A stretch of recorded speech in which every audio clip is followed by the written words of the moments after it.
a bird on a tree. I'm just sitting here. I got time, it's clear to see. From up here, the world seems small. We can sit together. It's so beautiful, you and me. We meant to be in the great outdoors, forever free.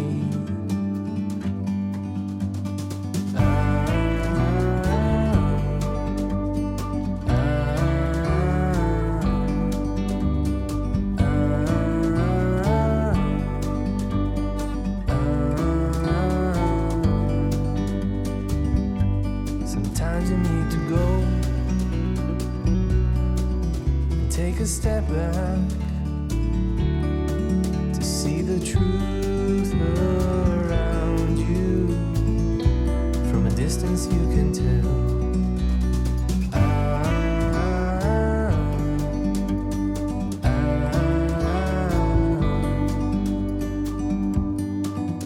You and me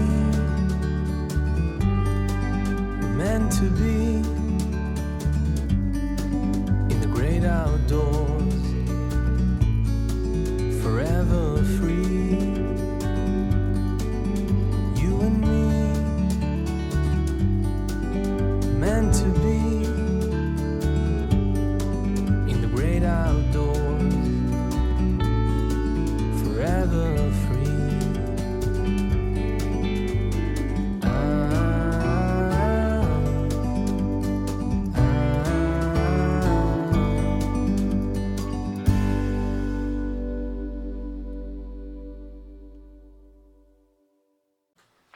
안녕하세요. 어버이 학교 시간이 들어왔습니다. 네. 예전에 우리가 부모라는 어버이를 한자로 하면 부모잖아요. 부모할 때 부자가 이렇게 손수, 그러니까 쓰임으로는 이제 또우자인데 또우자가 그게 손을 그려놓은 한자거든요. 거기에 이렇게 회초리를 들고 있는 모양 가지고 아버지가 엄하게 자녀를 이렇게 육이라는 게 교육이거든요.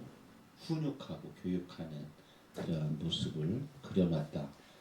또는 그걸 회초리가 아닌 농기구나 이렇게 보기도 합니다. 모는 계집여자, 우리는 계집여자고 근데 요즘에는 여자여라고 합니다. 여자여자에 점이 두 개가 이렇게 있는데 그거는 산모의 검은 젖꼭지를 이렇게 표현한 젖꽃판이라고 그러죠. 그걸 표현한 글자여서 수유, 그러니까 아기를 키우고 모습이 있어요. 그래서 우리가 어버이 학교 그럴 때 그런 마음, 보살핌, 또 기름, 살림, 그다음에 교육, 훈육 이런 것하고도 관련 있는 그런 시간입니다. 청소년 시집 아직 오지 않은 나에게 안에 있는 시를 지금 이어서 읽어가면서 두런두런 이런저런 얘기를 이어나가고 있습니다. 내일이면 날씨가 아주 춥다고 그래요. 앞에 나중에도 얘기했지만 인간은 진화를 하면서 위험을 무릅쓰고 살갗에 있는 털을 다 버리기 시작했어요. 그 이유에 대해서 오늘 조금 이야기를 하는 부분이 있습니다. 추위, 감기 조심하시고요. 아주 추워서 감기 걸리고 이런 거 아니잖아요. 낮과 밤의 기온차, 급격한 기온차를 몸에서 적응하다 보니까 막 열을 내기도 하고 또 그 높아진 열을 또 이렇게 수습하느라고 몸이 우왕좌왕하다가 바이러스에 이렇게 감염이 되는. 그런데 감기를 깐부면 안 됩니다.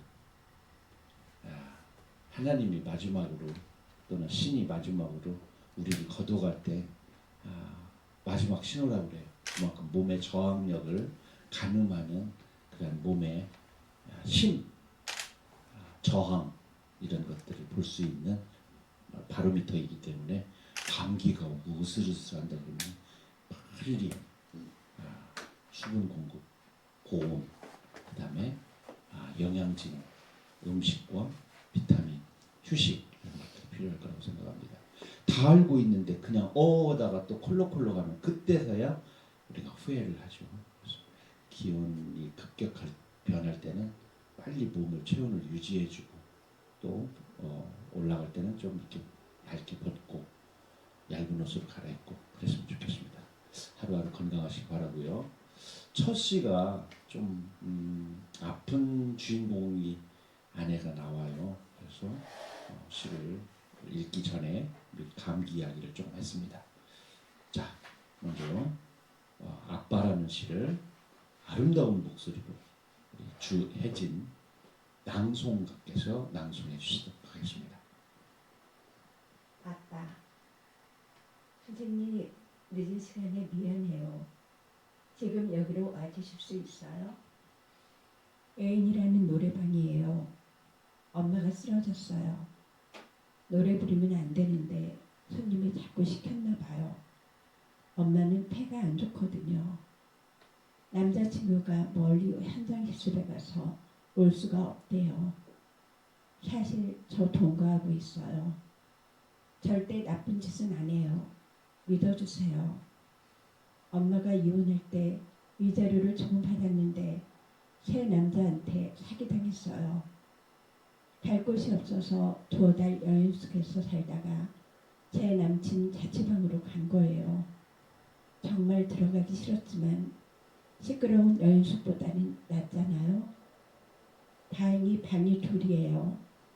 저랑 엄마는 작은 방에서 사는데 월세라도 보태야 한다고 노래방에 나갔다가 쓰러진 거예요. 학교 그만둔 미수랑 효실이가 쌀하고 밑반찬도 보내줘요.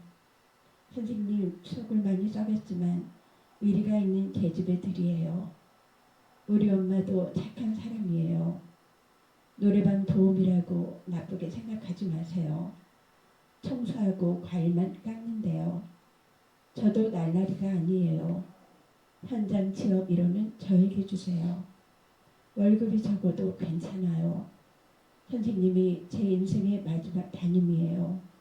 근데 선생님 어디까지 오셨어요? 애인 노래방에서 조금 떨어진 아빠 식당 나무 의자에 앉아 있어요. 애인이 아니라 아빠라고요. 알겠어요? 아빠. 나중에 선생님이 아빠가 되네요. 그죠? 참 이럴 때 되게 힘들 때가 있어요. 학교에는 교칙이 있잖아요.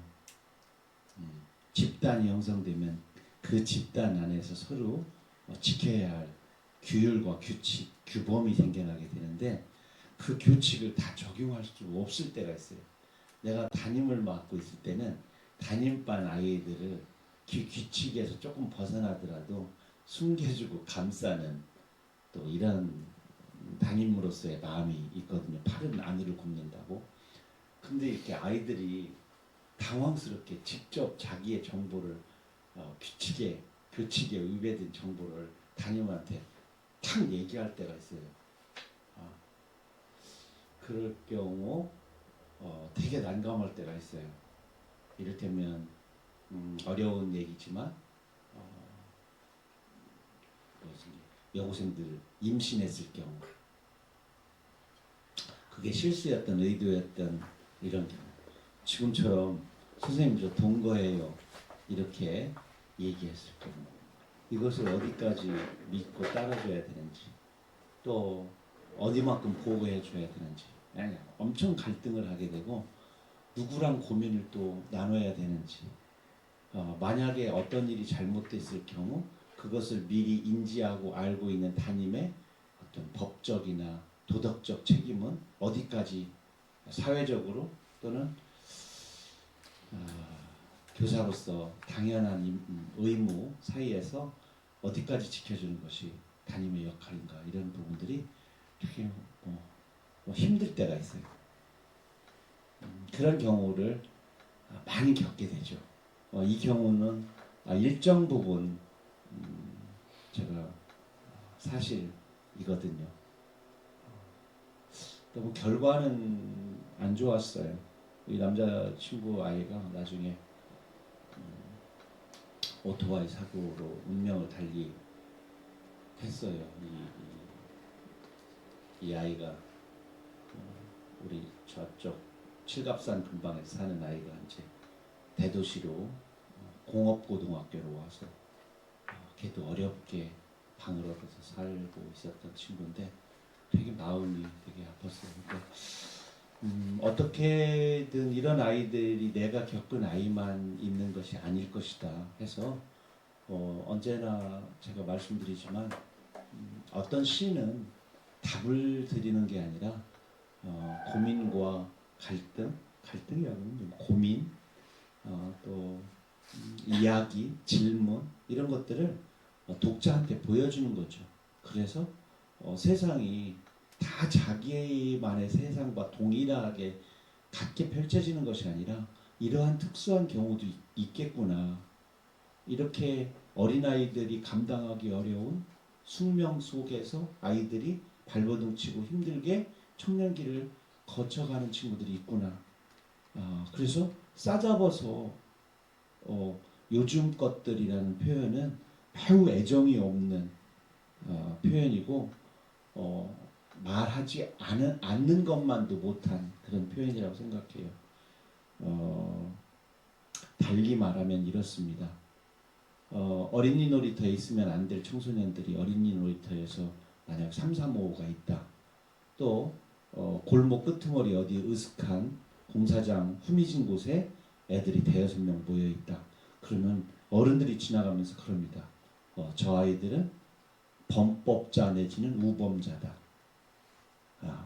나쁜 아이들이고 사회와 격리시켜야 할 불안 요소다 이렇게 생각하지만 그 아이들은 지금 그 청년들은 그 누구보다도 어렵게 저 16, 15의 나이를 통과하는 시간이기도 해요. 아픔이 있는 친구들이 많이 있는데 달리 위로받거나 뾰족한 희망을 스스로 개척하고 발견할 수 없기 때문에 그들끼리 서로 위무하고 힘을 얻는 골방에 처박혀서 남을 욕하거나 실제로 어떤 나쁜 일을 저질러서 라기보다는 그 시간을 통과하는 자기만의 방법들을 또래 집단에서 찾고 또래로부터 위안을 받고 하는 과정에 있는 친구들이라 그래서 그 애들을 그냥 싸잡아서 저런 놈들 이라고 밤거리에 우범자로 이렇게 낙인을 찍어서는 안 될 거라고 생각해요. 그래서 겉으로 어깨에 힘 많이 주고 침을 멀리 찍찍 뱉고 잘 못 피는 담배를 꼬나물고 우약적 포즈를 하고 주먹을 약간 이렇게 힘있게 쥐고 있고 그런 친구들은 지금 쉽게 말하면 좀 아파서 그렇습니다. 힘들어서 그렇습니다. 그리고 더 상처받기 싫어서 그래요. 지금 상처가 자기가 생각할 때 겨우겨우 견딜 만큼의 큰 상처인데 거기다가 더 큰 상처가 밀려오게 되면 내가 어떻게 감당하지? 라고 그래서 아직 무너지지 않은 모습을 보여주려고 어깨에 힘주고 가슴에 힘주고 주먹을 불끈 쥐고 그리고 침도 뱉고 또 좀 우스꽝스럽게 인상도 좀 쓰고 말 중에서 예쁜 말 버리고 조금 거친 말을 선택해서 하지만 그 안에는 그런 여린 방어 기제가 들어있다는 것을 어른의 세계에서 좀 포용을 가지고 봐주셔야 돼요. 어렵죠.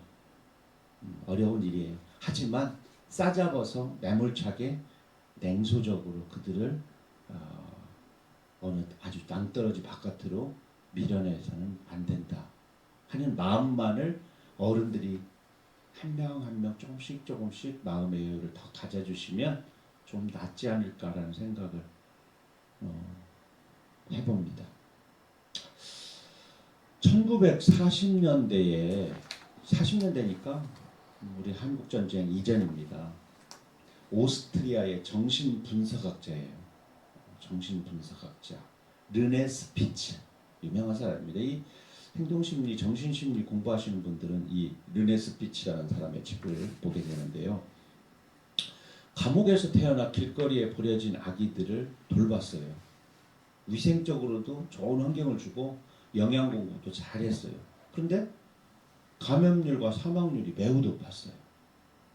그런데 이분이 멕시코로 여행을 갔다가 고아원 아이들을 봤는데 너무 형편없이 꾀죄죄하고 삐쩍 말라 있었어요. 그런데 한 명도 죽지 않았어요. 아이들이. 그 결과를 보고 깜짝 놀란 거죠. 우리 아이들은 많이 제공을 하는데 왜 이럴까 했더니 이 고아원에는 동네 마을에 여성분들 또 노인분들이 모임을 만들어서 주 몇 회 이렇게 와서 돌봐주는 거예요. 응? 이야기해주고 함께 노래 부르고 이렇게 해주는 프로그램이 있는 거예요. 그래서 크게 깨달았다고 그래요. 그래서 돌아와서 자기 아이들에게 피부 접촉, 안아주는 거, 토닥여주는 거를 이게 안고 가만히 있을 수 없으니까 어떤 말을 했겠죠.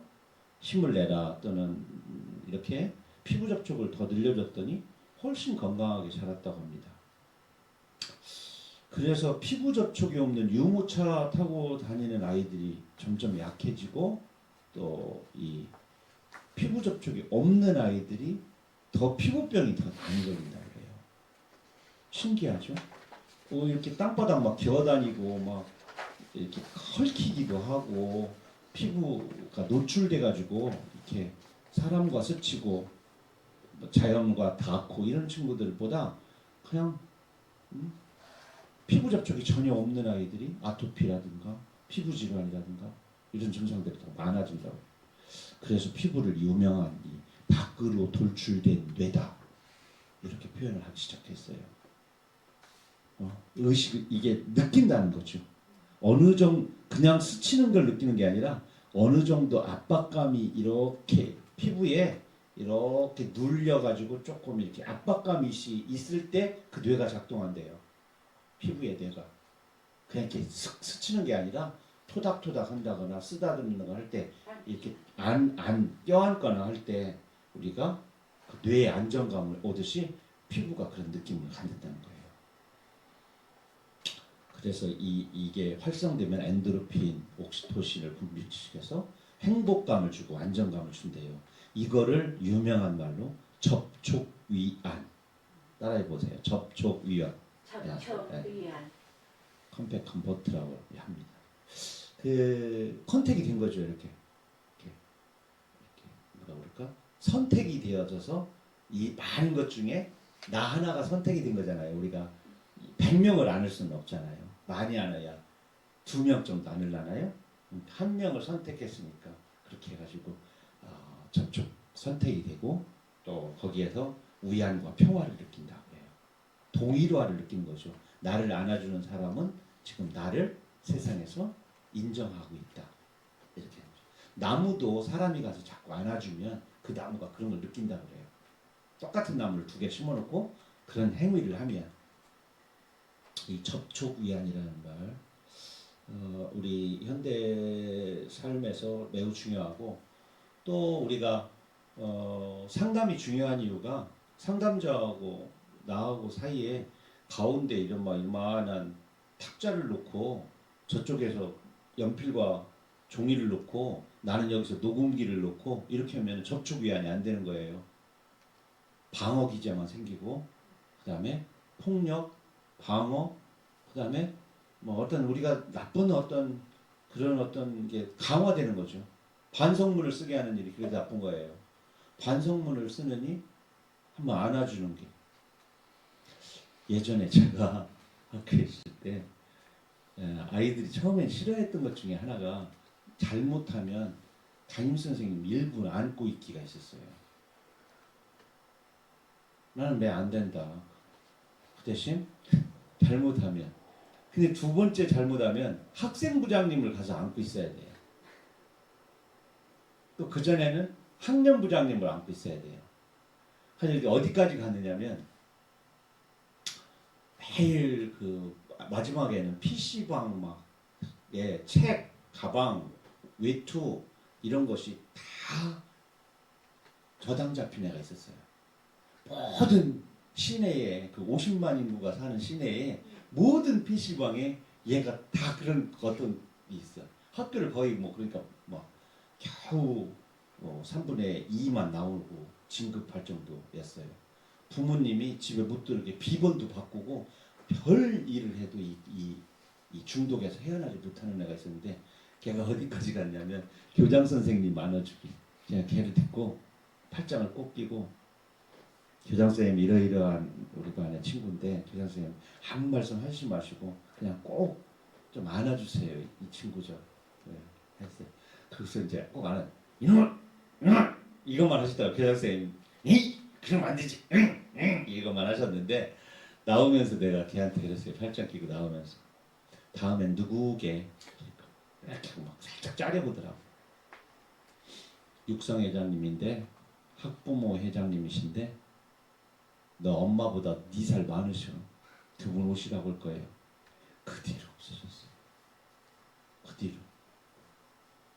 현격하게 줄었어요. 그래 그 이야기를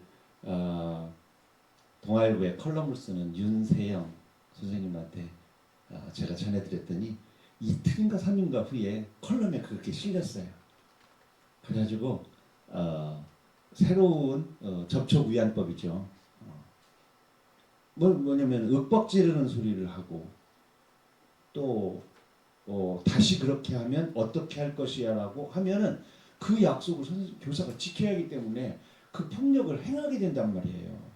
다음에 또 그러면 이럴 거야 이런 약속하면 안 되잖아요. 근데 다음에 또 그러면 이렇게 더 안아줄 거야 이런 약속이잖아요. 그러니까 아이들이 얘가 그게 싫은 거야. 걔가 하는 말이 있어요. 선생님 5대 그냥 때려주세요. 이랬는데 안 때려.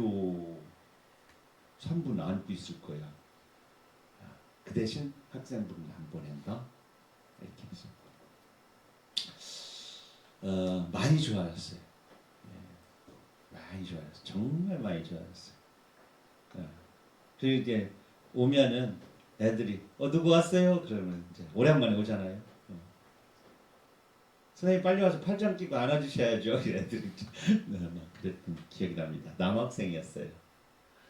남선생님이 남학생 껴안고 있기가 쉬운 일 아닙니다. 정말 꼼지락꼼지락 안에서 막 어떻게 할 줄 몰라요. 처음에는 우리가 학습이 안 돼가지고 접촉위안 저는 잘 써먹었습니다. 그런데 우리 삶은 또 자기가 어둠 속에 놓여져 있는 존재라는 것. 그래서 그 어둠을 내가 밝혀야 한다라는 어떤 의식 이런 것들이 있어야 개척이 생기고 자기 개발이 생기거든요. 나 누구로부터 불을 켜주세요가 아니라 내가 스스로 빛을 낸단 말이에요. 빛을 낸단 말이에요. 그래서 제가 콩알 하나 예전에 씨앗 어떻게 심는지 혹시 기억나세요? 씨앗 만약 배추 씨를 심는다. 배추씨 하나밖에 한 5개를 갖다가 이걸 살짝 한다는 거. 그렇죠. 네. 이렇게 손으로 한 다음에 톡톡톡톡 입자를 좀 던진 다음에 손을 이렇게 해가지고 톡 찍죠. 그리고 씨를 하나씩 넣죠. 네. 그리고 이렇게 하고 거기다 재, 왕겨 빗물에 튀어나오지 않도록 완충 작용을 할 수 있게 다만 새싹이 뚫고 나올 때는 무겁지 않은 거. 그래서 솔잎을 깔기도 하고요. 또 지푸라기를 막 썰어가지고 여물썰듯이 썰어서 덮기도 하고 주로 왕겨를 이용하지. 왕겨는 벼의 나다를 이렇게 7분도미, 8분도미, 9분도미 벗겨낸 그 껍질 외피를 말합니다. 속은 겨라고 그러고요. 겨가 있고 왕겨가 있죠. 그게 벌레가 하나 먹고 또 새가 하나 먹고 이렇게 하고 그런 거. 그만큼의 확률이 있어야만 2개 정도 이제 살아남으면 저쪽에서 다 죽은 쪽으로 또 옮겨 심어가지고 이렇게 하죠. 콩알이 사실 이렇게 꼬투리 하나를 벗겨보면 꼬투리를 벗겨보면 콩알이 3개짜리가 있고 종콩, 메주콩은 3개가 있고 또 그보다 좀 맛있는 거 동부라든가 팥 이런 것들은 7개, 8개, 9개가 들어있어요. 그죠? 많이 들어있어요. 자기 씨앗을 지키는 자기의 방법이에요. 그러니까 맛있는 것일수록 많이 있어요. 근데 너무 맛있으니까 어떻게 하겠어요? 겉에 있으면 도저히 안 돼서 땅속으로 들어가 버린 콩이 있어요. 그게 땅콩. 땅콩이에요. 땅콩. 아, 이게 너무 여기 땅바닥에 있어도 안 되고 바닥에 있어도 안 돼. 아주 하늘 높이로 올라가려고 이제 덩쿨을 벗기 시작해서 작두콩이라든가 덩쿨을 얻어 올라가는 콩들 있죠? 자기 몸을 막 자꾸 지상의 것들에게 안 주려고, 쥐한테 안 주려고 들고 올라가는 거죠. 다 생존 방법입니다. 자, 한번 읽어주실래요? 콩알 하나. 콩알 하나, 혼자다, 홀로 가야 한다. 꼬투리를 찢고 뛰쳐나간다. 나 홀로 잎을 피우고 그늘을 경작해야 한다. 작고 단단하고 동그란 것만 꿈꾸자. 작고 단단하고 동그랄수록 멀리 튕겨나간다. 작고 단단하고 동그래질수록 격렬하게 햇살을 맞는다. 작고 단단하고 동그래질수록 완강하게 비틀린다. 콩깍지는 어차피 버릴 몸이다. 콩은 새알이다. 욕망 한 알, 욕망 2알, 욕망 3알. 욕망을 그 어떤 말로 바꿔도 좋다. 콩알은 7이어도 9이어도 좋다. 그중 한 알은 꼭 발등 가까이에 떨어진다. 조금 덜 자라고 눈물처럼 조금 덜 동그란 것 하나가 뿌리 근처에 남는다. 홀로 멀리 가서 발밑에 떨구고 온 하나를 그리워하자. 덜 떨어진 나를. 우리는 끝내 이렇게 생각해요.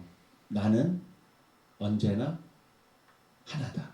또는 나는 지금 여기 있는 이 모습이 나다라고 생각해요. 내일의 나, 10년 후의 나, 이런 나도 여기에 그냥 다 있을 줄 알아. 그런데 완벽한 나라고 하는 사람을 여기다 두긴 하지만 미래의 나를 설계하고 또 그걸 꿈꿔보고 지금의 나와 그 나를 합체시켜보는 거. 그래서 아직 오지 않은 나를 그리워하고 그 아직 오지 않은 나가 지금의 나보다 더 큰 모습으로 훌륭한 모습으로 그려진 나, 그 모습을 저만치다 놓고 여기에 있는 지금의 나가 저기에 있는 그를 향해서 뚜벅뚜벅 하루하루 걸어가는 거죠. 그러다 보면 너무 썩 괜찮은 다가오는 지금의 나를 향해서 저 멀리에 있는 커다란 나가 또 나를 만나러 와요. 재밌죠? 내가 꿈꾸는 나는 거기에만 있는 게 아니에요. 그 가상적인 나가 인격체처럼 다시 다가오는 실체의 나 쪽으로 걸어온다고. 그것을 우리는 신념이라고 합니다. 신념, 믿음. 나는 이러이러한 사람이 될 거라고 하는 강한 신념이 조금 작고 보잘것없는 나를 영접해 주는 거죠. 환대해 주는 거죠. 보이고 있는 지금 여기 앞에 거울에 비친 내 모습만이 나가 아니라 꿈꾸는 나도 인격체처럼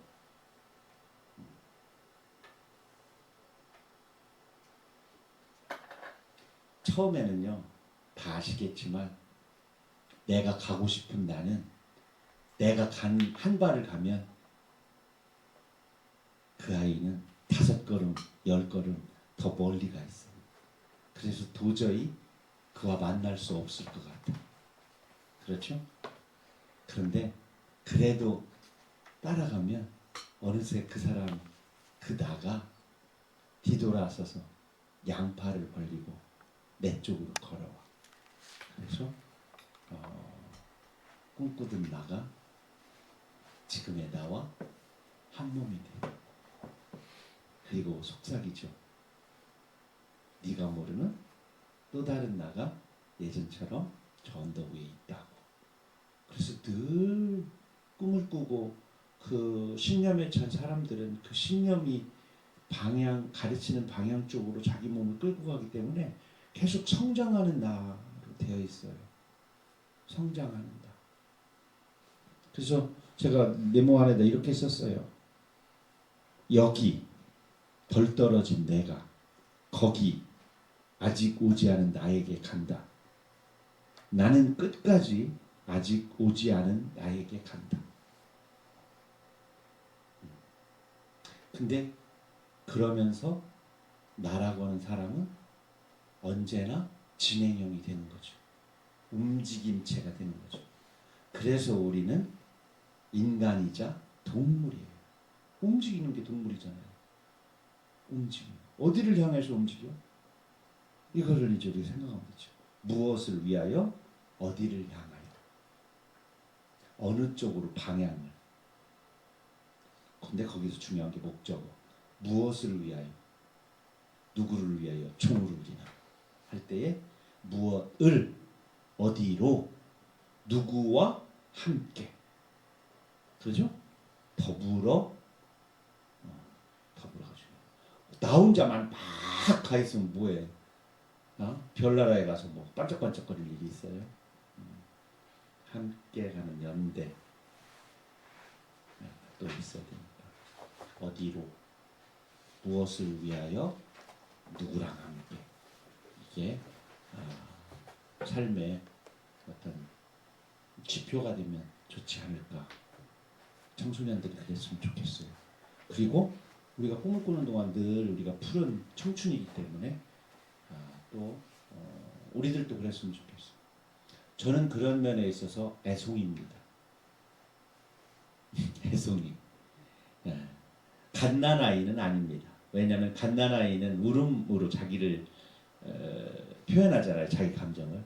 그래서 울음으로 또 버둥버둥 허공을 향해서 막 발버둥을 치는 그런 몸짓으로 제 의지를 표현하는 단계는 넘었어요. 언어를 가지고 있고 그리고 정확한 몸짓을 가지고 있으니까 조금 서툴지만 갓난아기는 아니고 애송이. 애송입니다. 웃음소리가 막 들리네요. 아무리 또 열심히 달려가다 보면 이런 거 있어요. 멈출 때 멈출 줄 아는 용기. 그렇죠? 신호등. 한번 읽어보시겠어요? 연수 씨? 네. 신호등, 차도 사람도 여기에서는 고요해진다. 초록을 기다리는 시간이다. 초록을 기다리는 시간이 필요하다. 고개를 숙이고 걷던 사람도 멈춰 고개를 든다. 초록 쪽으로 걸어가야 한다. 초록 쪽으로 시동을 걸어야 한다. 그동안 너무 붉어졌다. 다짜고짜 뜨거워졌다. 해가 뜨는 쪽인 줄 알았는데 선역 낭떠러지였다. 지금은 초록을 기다리는 시간이다. 나는 당신이 출발한 쪽으로, 당신은 내가 떠나온 쪽으로. 초록의 뿌리를 내뻗어야 한다. 요즘에 현대인들이 너무 성과주의. 남만 못하게 가면 뒤처진 것 같아. 그래서 기쁨과 행복, 아주 우리말 중에 이런 거 있죠. 뿌듯함, 긍지 이런 걸 잃어버렸어요. 나는 썩 괜찮아 앞에 쟤보다 그 사람보다 누구보다라고 하는 비교를 하겠다. 그래서 그만 조금만 못하게 되고 뒤처지면 그대로 불행, 불안이 엄습해 버렸어요. 자기만의 속도, 뿌듯함, 성취를 찾고 자기 안에서 찾지 않고 자기 행복을 타인과 비교해서 우쭐한 마음이 행복인 줄 알아. 우쭐하고 틀린 거죠. 뿌듯하고는. 우쭐해서 뿌듯한 게 아니잖아요. 혼자 한 학년에 혼자인 아이가 있었어요. 1학년에 혼자야. 얘의 소원이 뭐냐면 마지막 시의 마지막 구절이 뭐냐면 1등이 지겹다.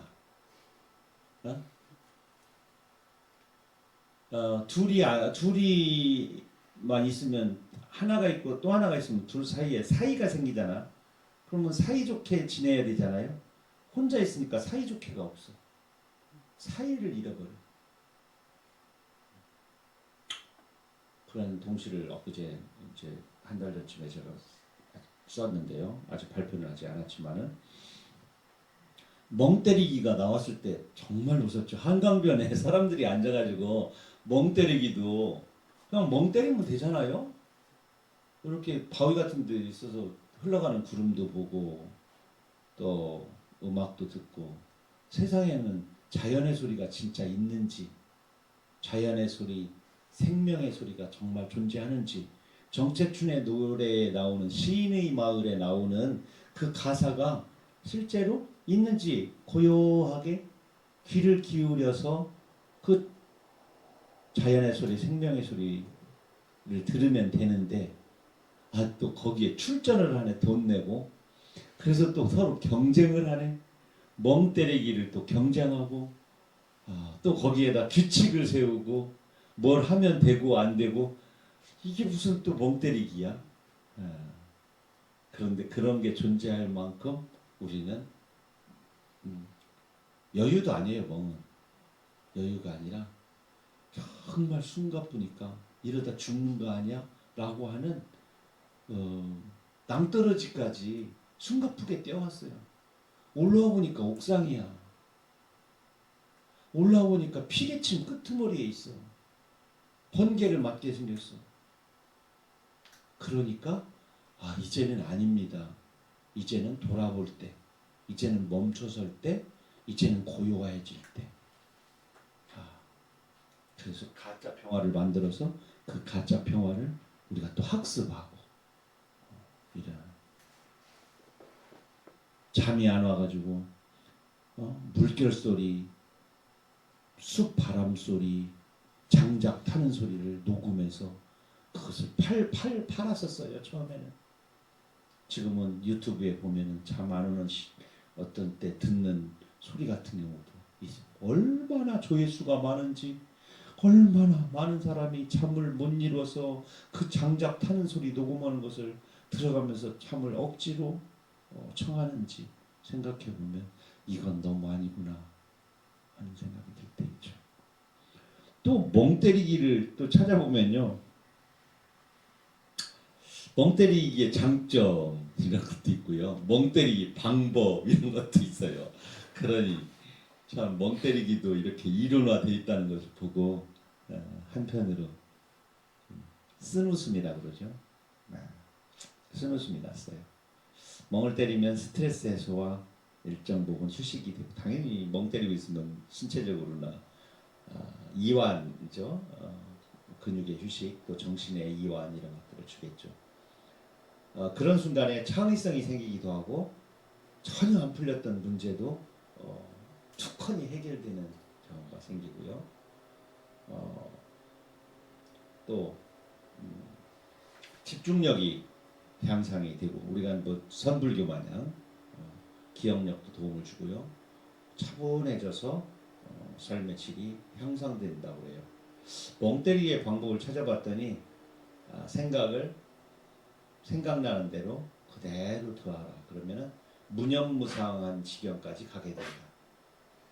이 이제 번뇌를 이기는 불교의 한 방식이죠.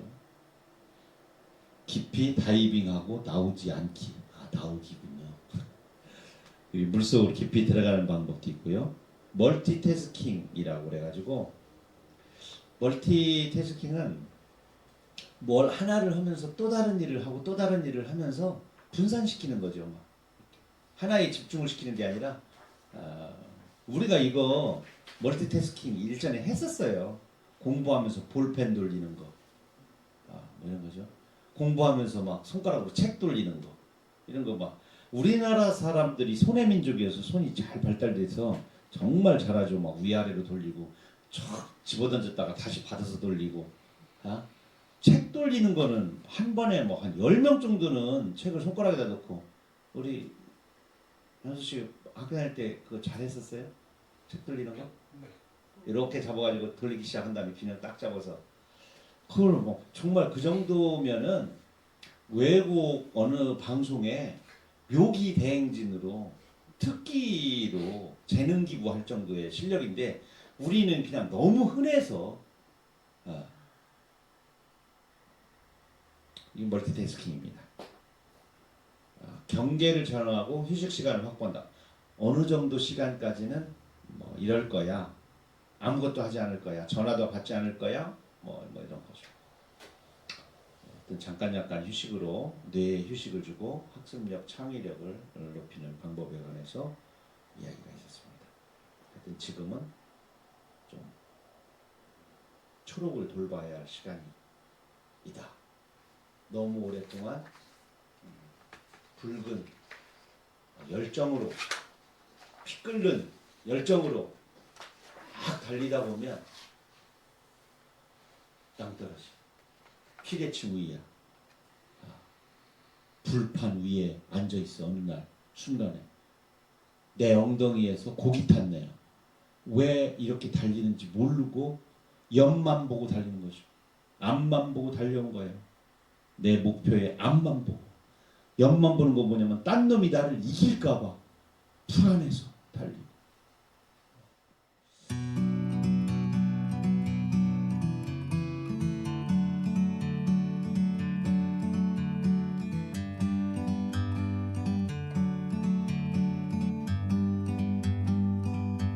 Like a bird on a tree,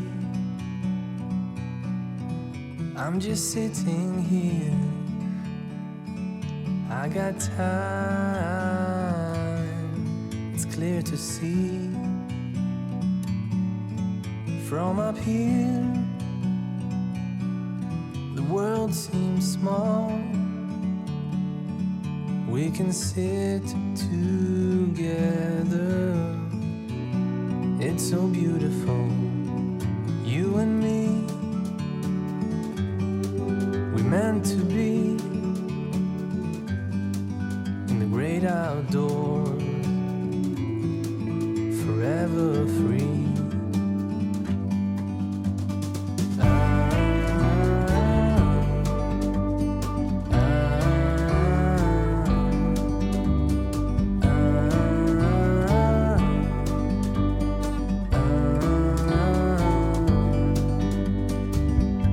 Sometimes you need to go